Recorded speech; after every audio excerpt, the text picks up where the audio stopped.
नमस्कार, जय मल्हार.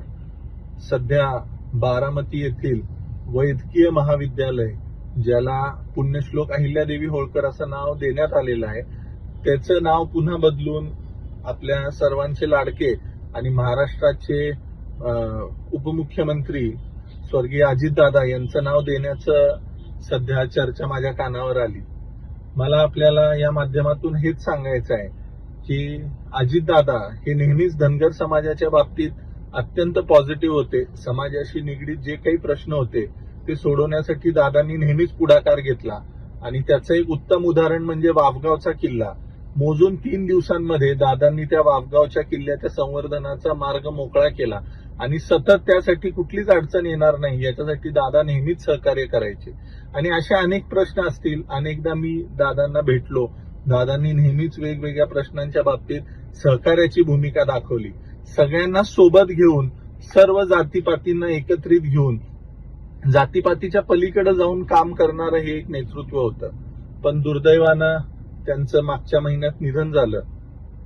दादांच्या बरोबर एका भेटी दरम्यान असाच विषय आमचा निघाला असताना दादांनीच मला सांगितलं होतं की राजे, बारामती येथील वैद्यकीय महाविद्यालयाला आपण पुण्यश्लोक अहिल्यादेवी होळकर यांचं नाव देतोय. परंतु आज दादांच्या नंतर, आज दादा आपल्यात नाहीत याचं दुःख संपूर्ण महाराष्ट्राला आहे. पण आज दादांच्या नंतर दादांची जी इच्छा होती की ज्या वैद्यकीय महाविद्यालयाला पुण्यश्लोक अहिल्या साहेबांचं नाव असावं, ते नाव बदलण्याचा घाट घातला जातोय. मग हे खऱ्या अर्थानं दादांच्या विचारांना धरून आहे का? दादांना हे मान्य झालं असतं का? जे नाव ऑलरेडी दिलेलं आहे, ज्याचा शासकीय GR निघाला, तिथं नामकरण झालं आणि आज आपण ते नाव बदलतोय, हे कशासाठी? आपल्याला समाजामध्ये तेढ निर्माण करायची आहे का? मला संबंधित मंत्र्यांना आणि माननीय मुख्यमंत्री महोदयांना हा प्रश्न करायचा आहे की याने नेमकं साध्य काय होणार आहे. दादांचा तर हा विचार कधीच नव्हता. दादा स्वतः मला या संदर्भात बोलले होते. त्यामुळं दादांचं कर्तृत्व पाहता, दादांनी जे कार्य या महाराष्ट्रासाठी केलेलं आहे ते पाहता निश्चितच दादांचं नाव खूप मोठं आहे. ते एखाद्या मोठ्या ठिकाणाला दिलं गेलं पाहिजे याच्यात कोणतीही शंका नाही. दादांच्या बद्दल आमच्या मनामध्ये सुद्धा नितांत आदर आहे.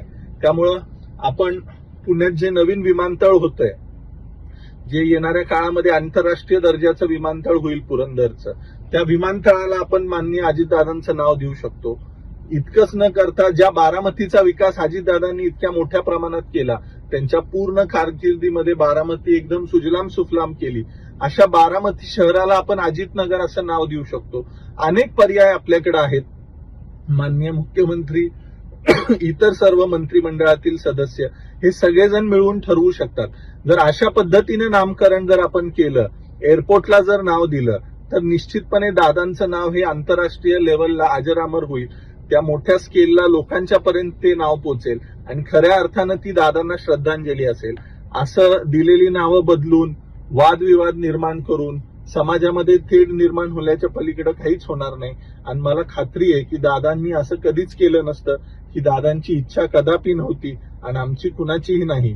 त्यामुळे दादांना जर खरी श्रद्धांजली द्यायची असेल, दादांचा मान सन्मान आदर आपल्याला राखायचा असेल, तर मला असं वाटतं की या वादात न पडता दादांच्या विचारांना आणि दादांच्या कार्याला खरी श्रद्धांजली जर असेल, तर ते पुणे जे नवीन एअरपोर्ट होतं, इंटरनॅशनल एअरपोर्ट, त्याला जर दादांचं नाव दिलं तर खऱ्या अर्थानं ते न्याय असेल असं मला वाटतं.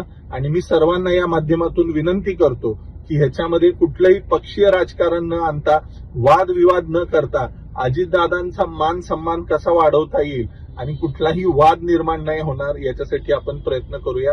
धन्यवाद. जय मल्हार.